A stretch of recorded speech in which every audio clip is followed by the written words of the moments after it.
Ma voisine la sorcière. Épisode 2. Je me tordais de douleur sur le lit, je poussais des cris de plus en plus stridents au point de réveiller mon mari qui dormait juste à côté de moi. Aimé, chérie. Qu'est-ce qu'il y a, pourquoi tu cries? Yolande, j'ai très mal au ventre. J'ai de fortes contractions, Aimé, je ne comprends pas ce qui se passe.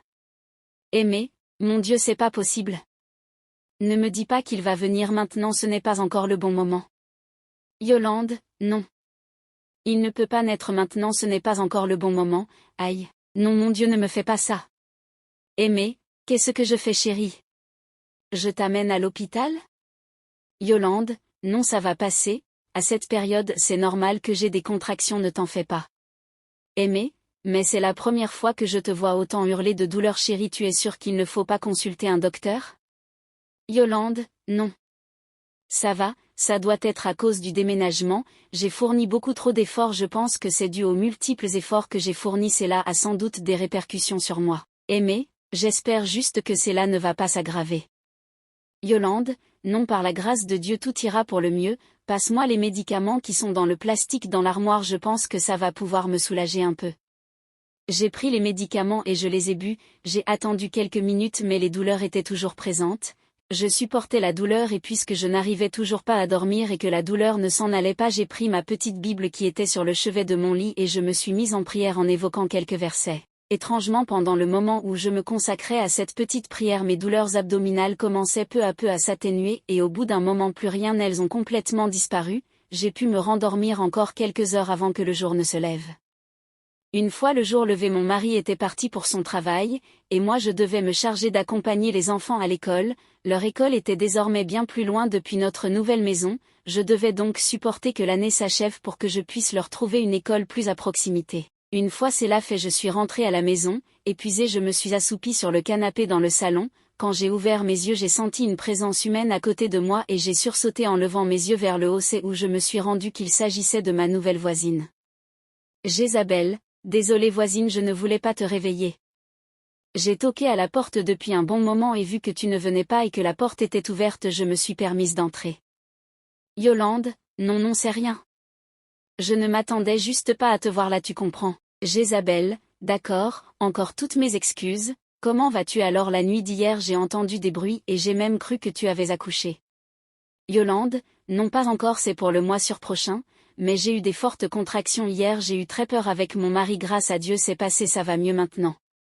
Jézabel, oh là là là. Vraiment du courage, ça doit être très compliqué. Yolande, oui, nous les femmes nous souffrons énormément. Et tout d'un coup j'ai vu la mine de ma voisine changer, j'ai eu l'impression que je lui avais dit un truc vexant ou qu'il ne fallait pas, elle n'a plus dit un seul mot et s'est mise à me regarder étrangement et fixait surtout mon ventre, à un moment je lui ai demandé ce qui n'allait pas. Yolande, qu'est-ce qu'il y a voisine? J'ai dit un truc qui ne fallait pas? Tu as changé de mine tout d'un et tu ne dis plus rien. Jézabel, c'est parce que tu as dit quelque chose qui me fait vraiment mal, tu as dit que nous les femmes on souffre pendant la grossesse, sauf que moi je n'ai pas eu cette grâce de pouvoir avoir d'enfants, j'ai déjà tant voulu en avoir un sans succès, j'ai déjà tout essayé mais rien ne marche, je suis vraiment désespérée. Et elle s'était mise à pleurer, je me sentais tout d'un coup très embarrassée, j'avais été maladroite sans le savoir et je l'avais blessée, son histoire me rendait vraiment le cœur et j'étais si triste et désolée pour elle. Yolande, oups pardon, excuse-moi. Je ne savais pas que tu traversais des moments aussi difficiles, je suis vraiment navrée pour toi mais rien n'est impossible à Dieu, si tu t'y mets corps et âme je suis certaine que le Seigneur te fera grâce d'avoir un enfant. Jézabel, j'ai déjà perdu tout espoir, je sais que quand je vais mourir on m'enterrera avec une grosse pierre dans la paume de ma main parce que je n'aurai pas d'enfant, c'est très dur à accepter mais c'est comme ça, je vais devoir accepter de vivre avec ça, c'est pourquoi les hommes ne veulent pas de moi, je suis destinée à être seule. Yolande, non ne dis pas ça car rien n'est impossible à Dieu, reprends-toi, ça ira. Ce que me racontait Jézabel était si triste que je ne pouvais m'empêcher de ressentir de la compassion pour elle, elle était si abattue et malheureuse que je ne trouvais même pas les mots pour la remonter le moral. Jézabel, toi au moins tu as cette chance de pouvoir avoir des enfants, cette chance qui m'a été refusée naturellement, je peux au moins contempler cette grâce divine. Et c'est ainsi que nous nous sommes mises à discuter, elle était très vite devenue très tactile avec moi. Elle adorait me caresser le ventre mais je me disais que c'était en rapport avec sa situation et cela ne me gênait pas tant que ça. Je sentais qu'une certaine amitié commençait à éclore entre nous, nous sommes très facilement devenus amis, on partageait beaucoup de choses en commun par rapport à l'image d'elle qu'elle m'avait donnée, j'étais vraiment heureuse d'avoir rencontré une personne qui me comprenait parfaitement comme je n'en avais jamais vu dans le passé. Plus les jours passaient, plus il y avait des affinités entre nous, quand mon mari et mes enfants n'étaient pas là. Elle était la seule confidente qui me tenait compagnie dans ma solitude, on commençait à se partager beaucoup de choses. On se partageait mutuellement les repas qu'on avait cuisinés l'une à l'autre, je me sentais tellement plus forte et plus sereine, j'étais persuadée d'avoir trouvé ma personne idéale avec qui partager mes déboires. Quelque temps plus tard j'avais enfin mis mon enfant au monde, contrairement aux autres fois l'accouchement cette fois-là avait été particulièrement douloureuse. J'avais énormément souffert mais malgré tout j'avais donné naissance à un troisième mignon garçon. Quand je le tenais dans mes bras j'étais si heureuse, pour moi c'était le début d'une nouvelle histoire, mon mari et moi étions très ravis.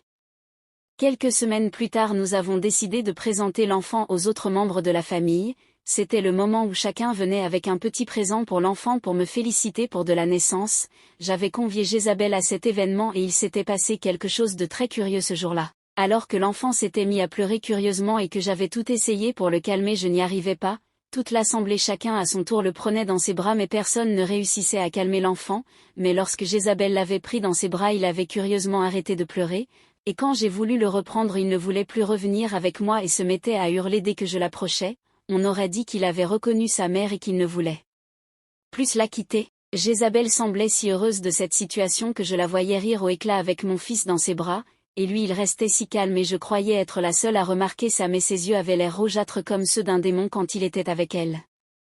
Quand la cérémonie tirait à sa fin j'avais littéralement dû lui tirer des bras de Jézabel vu qu'il refusait de les quitter, elle s'était proposée de rester avec lui encore quelques heures chez elle mais mon mari s'était opposé à cette idée. C'était sur cette note étrange qu'avait pris fin cette cérémonie. Après avoir pleuré pendant un long moment mon fils s'était calmé, je n'arrivais toujours pas à comprendre pourquoi il avait eu cette attraction avec Jézabel mais je n'y avais pas prêté une grande attention. La nuit tout le monde était endormi et je suis allée coucher l'enfant dans son berceau, je suis allée me coucher à mon tour, durant la nuit je suis allée le voir et j'ai été stupéfaite de voir une énorme souris noire sauter de son berceau et s'enfuir à toute vitesse dehors. J'ai eu très peur mais quand j'ai allumé la lumière j'ai vu que mon fils n'avait rien et qu'il dormait à point fermé, je suis allée me coucher de nouveau mais avec l'esprit assez perturbé, je n'arrivais pas à dire pourquoi mais j'avais l'impression que quelque chose de bizarre se passait devant moi sans que je ne sache véritablement ce que c'était. À suivre.